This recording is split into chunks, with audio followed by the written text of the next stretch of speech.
C'est à 18h que débutera la cérémonie d'ouverture de la Coupe du Monde de football au Qatar avec une petite note historique pour Israël. Et oui, en effet, c'est ce matin que décolleront de l'aéroport Ben Gurion les premiers vols directs entre Israël et le Qatar. À bord de ces vols, des supporters israéliens et palestiniens qui pourront assister au match de cette célèbre compétition. La responsable du bureau consulaire provisoire d'Israël au Qatar, Iris Handbour, a affirmé hier soir que la présence des diplomates israéliens au Qatar suscitait un dialogue et une meilleure connaissance mutuelle entre Israéliens et Qataris, mais elle s'est refusée à dire si les vols directs entre Tel Aviv et Doha allaient se maintenir après la Coupe du Monde. On estime que quelques milliers d'Israéliens ont acquis des billets pour les matchs de la Coupe du Monde, pour beaucoup grâce à des passeports étrangers, mais certains se sont identifiés comme Israéliens.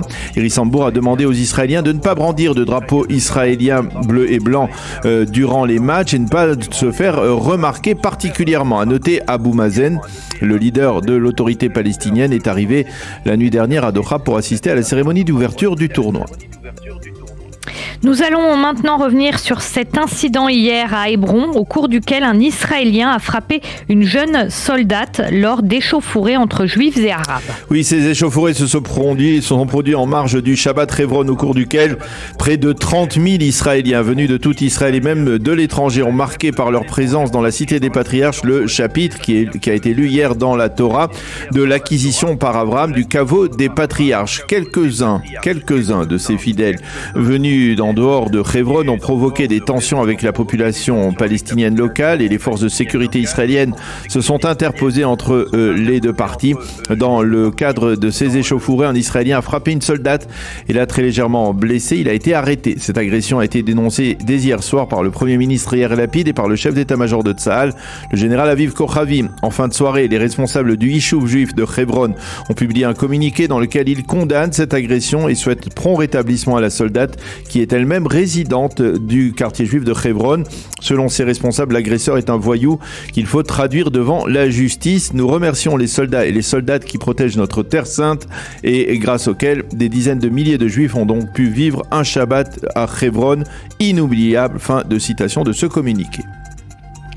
Et dans ce contexte de tension, le chef du Shin Bet, Ronen Bar, a mis en garde contre l'effondrement de l'autorité palestinienne. Oui, lors d'une rencontre vendredi avec le futur Premier ministre Benjamin Netanyahou, Ronen Bar a parlé d'effondrement imminent de l'autorité palestinienne. Il a exprimé son inquiétude face à la dégradation de la situation sécuritaire dans les territoires. Il a indiqué à M. Netanyahou que d'autres organisations terroristes du type de la Fosse au Lion se formaient actuellement dans certaines localités palestiniennes.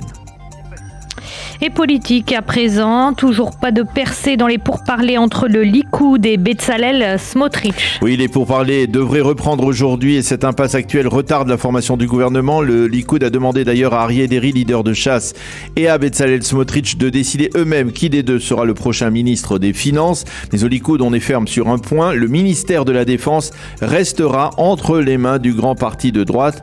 L'absence d'accord entre Smotrich et le Likoud empêche pour l'instant également la nomination provisoire de Yariv Levin au poste de président de la Knesset. Ceci étant, David Bitan, l'un des députés Likoud qui était très proche dans le passé de Benjamin Netanyahou, lui a adressé hier des menaces très claires. De la même manière qu'il est allé contre moi, je peux aller contre lui, a déclaré David Bitan, qui exige au moins dans la prochaine coalition un poste de président de commission parlementaire. Bitan, il faut le rappeler, fait l'objet actuellement de poursuites judiciaires.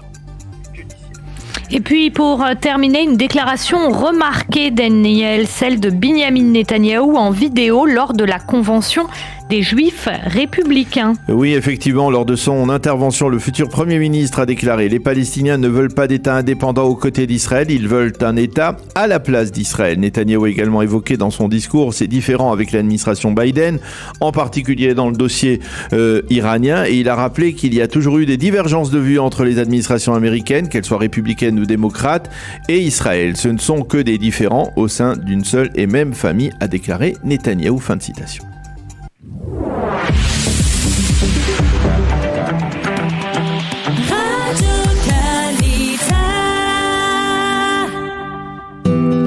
Une page météo pour compléter ce premier journal d'information. Après un Shabbat printanier, on peut le dire, le temps sera encore plus chaud et ensoleillé aujourd'hui sur l'ensemble du territoire israélien.